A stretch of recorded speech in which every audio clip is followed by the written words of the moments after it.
Released wide receiver and veteran Desean Jackson signs a deal with the Las Vegas Raiders, and the Raiders coming off a tough loss today versus the New York Giants, and was evident in that ball game. They were missing Henry Ruggs, obviously, who got in trouble with the law and released earlier in the week. So Desean Jackson was released from the Rams.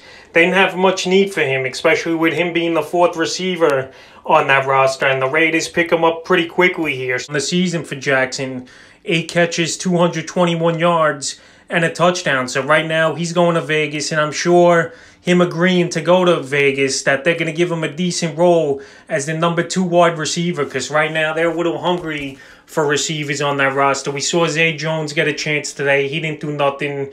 Edwards, he had nothing in that ball game, no fantasy points. And we saw Hunter Renfrow have a good game, but he's more of a slot receiver than an outside and a starting receiver. So right here, I think Desean Jackson, he's going to get right into a pretty decent role here with the Las Vegas Raiders. And he's a guy right now I recommend as a pickup in more deeper leagues than 10 and 12 team leagues right now, because we'll see how he filters in with this team here in Vegas. Next week, he should be able to play, in my opinion, as Jackson. Like I mentioned, the Raiders, they were lacking that deep ball threat in the ball game versus the Giants, and right after the game, they scooped them up. So Desean Jackson catches on quickly with a team here with the Raiders, and we'll see if he could have any good fantasy value and an impact for the rest of the season for the Las Vegas Raiders and fantasy owners.